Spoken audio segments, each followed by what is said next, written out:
Hey! Tambala na! At eto na sila, ang nag-iisang masugid na tagahanga ni Nicole Liala. Chris Chuper! Kasama ang nag-iisang diehard fan ni Chris Chuper. Nicole Hiala! Dear Nicole and Chris. Dear Nicole and Chris. Dear Nicole and Chris. Dear Nicole and Chris. Magandang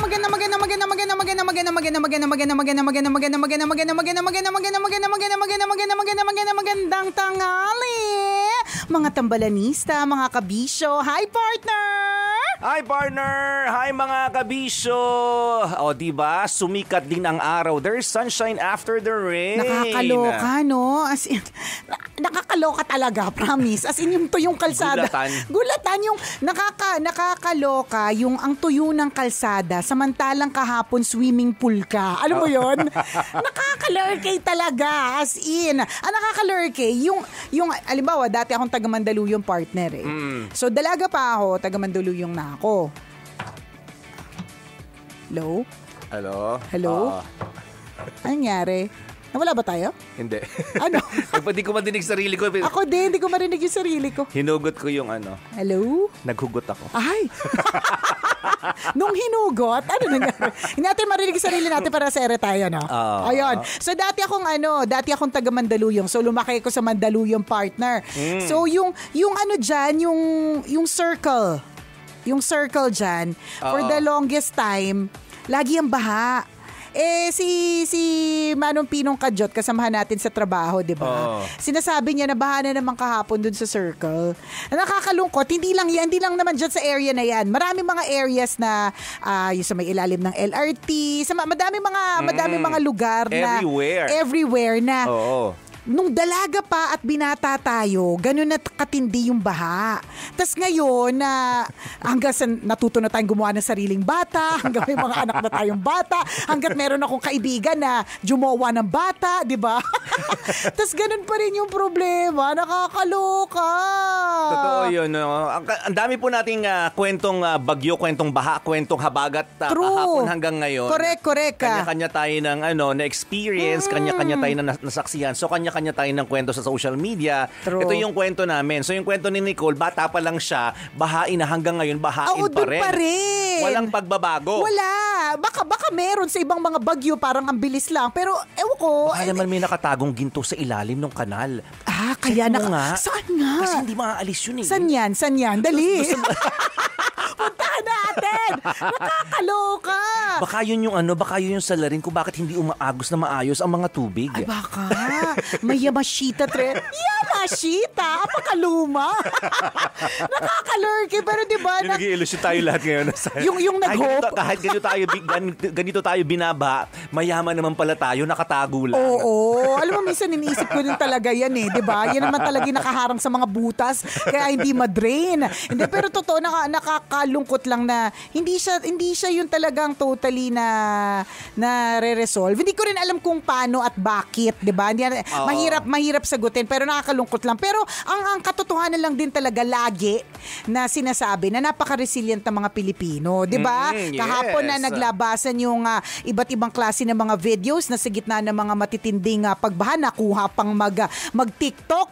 Gusto ko yun nagti-TikTok siya tapos ang ending pala kaya siya nagti-TikTok sa baha. As in, basang-basa niya, anis niya, wala siyang pakialam. Kasi hanggang halos papunta na sa kanyang anis yung tubig. Basa na siya, pero yung pala kaya siya kumakaldag kasi sa bawat kaldag niya, may pinapakita siyang emergency hotline numbers, di ba? Ganyan Ang importante sa kanya, makagawa pa rin ng content kahit basang-basa at ginaw na ginaw. Oo, actually, partner, kahit naman bago yung panahon ng social media, hindi pa nakukuhanan yung mga ginagawa ng mga Pilipino. Kaya na talaga nating tumawa sa gitna ng mga matitinding problema eh. Totoo Tapos ka yung dyan. bayanihan, partner, yun yung nakakatuwa, di Oo ba? naman. Kung paano nagtutulong-tulong pagkatapos. Yung sinabi ko nga area na swimming pool kahapon kaya hindi ako nakapasok, partner. Nung paglabas ko ng area namin, ang linis na, tapos ang daming sabay-sabay na naglilinis. Kaya ang linis na talaga, hindi siya Parang yung walang nangyari, parang walang no? nangyari. Na parang kahapon di ko nakikita tong kalsadang to Ganun. Kumbaga, in a way, tama yun, no? Yung resilience natin, mga kaibigan, ano na siya, innate na sa atin, na bahagi na ng sistema ng katawan natin. Yung parang bakit ka pa nagugulat? Dapat sanay ka na, parang ganun. Yes. Kasi kunyari, halimbawa, lumaki ka sa ibang bansa or may mga kamag-anak ka na nanirahan ng matagal sa ibang bansa, tapos pinakita mo yung picture na meron ka sa harapan ng bahay mo, maaalarma sila eh. Matatakot. Pero ikaw na nandun sa eksena, okay lang, chill lang ako kasi sanay na ako. Alam ko na yung gagawin ko. Alam ko na yung gagawin ko. Correct. Kasi akong kunyari may mga kamag-anak ako sa Canada at matagal silang hindi umuwi. So kinumusta nila ako, kumusta ka dyan? So binido ko lang harapan ng bahay. Then syempre nataranta sila, grabe naman, my God, ganyan. ano nangyari? Kumusta naman kayo dyan? May pagkain ba kayo dyan? Sabi ko, okay lang, chill kami. Nakapamalengke na kami ng baha. Oo, correct. Totoo. Lumusong na kami, okay naman kami, safe naman kami. Meron nga ako mga nakita, Oo. partner, lumulusong sa baha, pero nakataas yung kamay nila kasi may hawak silang pandesal. Diba? Kinakaya. Sanay na tayo, in other words, di ba? Pero although meron din talaga mga iba na, alam mo yung kahit na ilang beses na silang binabaha dun sa area nila, hindi pa rin sila masanay-sanay. It's always traumatic every single time. Nakaka-traumatize naman po talaga sa totoo Oo lang. naman. So kung ikaw ngayon, nakikinig ka ng radyo, papetiks-petiks ka lang, pangiti-ngiti, baka yung, alam mo, ang ayos-ayos ng iyong pakiramdam kasi hindi ikaw yung isa sa mga nag-emergency leave sa inyong opisina, di ba? Di ikaw yung medyo nakaluluwag-luwag ngayon. Tama. Ikaw yung medyo tinatawag ngayon, di ba, na makatulong. At ang pagtulong, Kabisyo, hindi naman necessary kaagad na pera, hindi naman agad ang GCash or mga pagkain, ganyan. Ang pagtulong pwedeng sa pamamagitan ng serbisyo. Di ba? Yun yung sinasabi nating ambag. Iba't iba tayo ng ambag. Kung merong ambag sa outing, na lagi natin kinikwento, partner, meron ding ambag sa panahon ng sakuna. Ano yung ambag mo? Totoo yan. Alam niyo mga kabisyo, yung simpleng pangungumusta. Kumusta Correct. kayo dyan? May kuryente ba kayo? Inabot ba kayo ng tubig baha sa loob ng bahay? Di ba mararamdaman ng tao, ay may nangungumusta sa akin, ay may nagkikare sa akin. Yan. At malaking bagay yun ha. Correct. Di ba may kahit pa paano, nararamdaman nila na may karamay sila. In a way. Alam niyo maraming kwento na hindi naman bago. For example, ito sinasabi natin kanina, sabi mo nagtitiktok habang nasa gitna ng ulan tapos inaabot na ng baha yung kasingit-singitan niya. Kiffiness. Yan. Yung kanyang singit-singitan.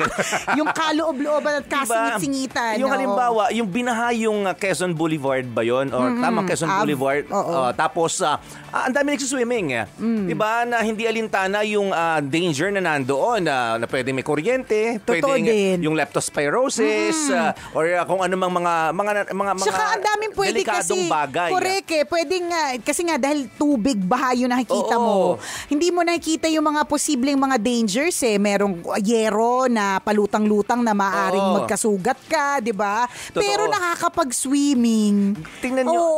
As in, tuwan-tuwa pang binivideo sila o nag-video sila ng mga sarili nila habang naliligo sa baha na hindi alintana yung pwedeng hindi magandang dulot doon. Yung mga nakasakay sa ibabaw ng bus, partner, nakita mo ba yun? Yes, nakita ko yung kahapon. Kahit naman sino magpapanik yun, pero yung may nakita mo yung isa talaga nagpipicture-picture muna. Kailangan makapag-post muna ako na nasa ibabaw ako ng bus, nasa gitna ako ng baha. Bakit kailan ba ulit mangyayari yun? Kung ako din ang nandun, partner. Mayayamot ako kung lobat ako. O di ba ganyan tayo? Di ba? Pero totoo, di ba? Parang ipapakita mo. Ang dami kong nakitang ganyan kasi nung medyo bumaba na yung tubig nung bandang hapon dito sa area natin. Gusto ko nang tingnan yung paligid, kung ano yung mga pwedeng magawa, ano yung mga pwedeng basta kung ano mga pwedeng magawa dun sa paligid. At makakita ka talaga ng mga ganyan na sa gitna ng matindihang pinagdadaanan, nakukuha pa talagang mag-video. Totoo ka diba?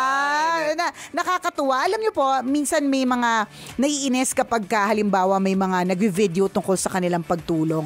Ako para sa akin, well, yun na rin naman yung world ngayon eh. Katulad kahapon nung nag-iikot ako, meron ako nakita na parang 2 pick-up na naka-hazard. Tapos, mabagal sila. At sabi ko, ano kayong ginagawa nito? Tapos, mga nakatayo sila na nagve-video. Yung pala maya-maya, pagtingin ko, nagsasakay sila ng mga tao. So, kumbaga parang grupo ito ng mga kabataan eh. So, binivideo nila na naka-live, kita ko eh, naka-red eh. So, nagsasakay sila ng mga tao para kung saan man dadalhin, di ba? Yung iba, they would think of it negatively na dapat hindi na binivideo yan kung gusto mo talagang makatulong, ganyan. Ang sa akin naman, una nakakatulong sila, binidyo man o hindi, di ba? So, may iambag sila. So, bago ka magturo-turo dyan, ano ba munang inambag mo, di ba? Minsan kasi may mga ganyan eh, kaya lang naman tumutulong kasi may video o merong camera, di ba? Maaaring totoo din, pero meron silang binibigay na tulong. Yun talagang katotohanan. Yung nagchismis, yung tumalak, Oo, 'di ba? yung nambash. Yung nambash, meron ka bang naiambag? Kung meron, edi very good. 'Di ba? Kung wala, manahimik na lang. Manahimik ka lang kasi hayaan mo sila. Yun yung sinasabi ni partner. Nasa ibabaw ka na ng bus na kukuha mo pang mag-video. 'Di ba? So ganun din dun sa mga tumutulong. 'Di ba? And for all you know, kaya din naman kailangan na videohan o picturean kasi for documentation purpose. 'Di ba? Yung ganun, kumbaga parang whatever it is, tumulong po sila. Ang tanong sa sarili ngayon, ano yung ambag mo? Di ba? Totoo yun. At saka may resulta yun ha. Yung totoo. Yung may resulta yun. Kung pagbe-video, di ba, may effect din yun eh. Correct. May resulta na yung pagtulong nila. Yes, kasi naihatid nila, yes, di ba? Yung gesture na nandun sila sa lugar na yun para mag-abot ng tulong, may resulta yun. Yes. Yung kasama nila na videographer, kung sino man nag-video, may result din po yun. Correct. Ano yung result nun? Yung pwedeng ma-encourage yung mga tao. Yes, na pwede palang ganito Yes. ang tulong na maibigay kasi akala ko parang malakihan lang na ang bigayan. Hindi eh, pwede ka magpasakay, pwede ganon. Yung likelihood na ma-encourage ka din na gumawa ng ganong bagay. For example, 'di ba, ang daming nag-post kahapon na yung hashtag na no one left behind. Yes. Kasi totoo, ang daming naglikas sa kanilang mga lugar, pero ang dami ding nag-post na wag po tayong aalis nang hindi kasama yung mga alaga nating hayop. Correct. Lalo na yung mga nakatali. Yes. And ang napakagandang move noon, yung mga nag-video, gumawa ng content, nag-share ng mga picture na nagtumutulong para sagipin yung mga aso. Yes, totoo. So na-encourage tayo, na-inspire tayo, na-motivate tayo to do the same. And next time, alam natin na, oo nga no, kapag ka nga pala tayo yung magsisilikas, kasi minsan baka naiwan natin na nakatali yung aso. Kasi may mga iba naman talaga nakatali yung mga aso nila. Wala tayong magagawa kung ganun yung pamamalakad nila or ganun yung ginagawa nila sa kanilang mga aso. Pero kapag kasi sakuna, tapos nakatali pa rin sila, mas lalo silang di makakaswim. Yes. Kaya nga di ba may dog style ba yun? Ano ba yung dog? Langoy aso pala. Anong dogs? Pinagsasabi mo. Mga pinaggagawa mo kahapon ha. Malamig kasi. Langoy aso. Kasi may mga, pag hindi nakatali yung mga aso, basta may sakuna, meron silang instinct sa sarili nila na lalangoy sila. Oo, may mga nakita ko mga video na gano'n na tinanggal niya sa pagkakatali. Pakatanggal dun sa tali, alam na ng aso yung gagawin niya. Tama. So hindi nila magagawa. Nasa inaisalba yung mga sarili nila. Kalat ko! Hindi pa kasi ang isda ay nauhuli sa bibig. Pinagagawa mo kahapon ha? Hindi! Dala-dala mo pa rin hanggang ngayon. May hangover ka, no? May hangover pa kasi ako nang di ako nakamonitor kasi ako sa isa nating kasamahan. Natataranta ako para sa buhay niya at sa mga gamit nila. Yun. Kaya medyo kalat tayo today. Ay, di pala kalat pala ako everyday. So yun. Oo, tama. No one left behind. I-delete mo na yung video na yun ha? Mga pinapanood mo ha? Langoy aso Ginagaya mo talaga. Langoy aso pala. At hindi nila magagawa yung paglangoy aso na yun kung nakatali sila o nakakulong.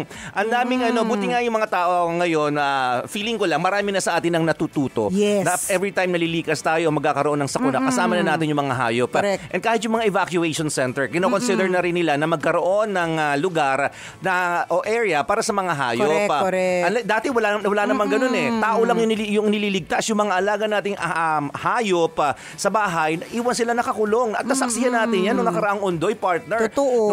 Nung nag-relief operations tayo, Correct. ang daming patay na oo. mga hayop na nasa lansangan, bloated sila. Totoo. Ibig sabihin, at nakatali pa sila. Ibig sabihin, iniwanan. Yun talaga yun. At huwag na wag po natin gagawin yun. Buti na nga lang talaga ngayon talagang they are part of the family. So hindi Yes. talaga sila iiwan. Wag po natin silang iiwan. Tama. Ay, alam niyo po mga kabisyo, tayo'y babangon muli. Yun naman po lagi, 'di ba? Tuloy lang po mga kabisyo, tayo'y babangon, kaya natin 'to. Kailangan pa bang i-memorize 'yan? Basic. Kailangan pa bang i-memorize yan? Love Radio. Basic!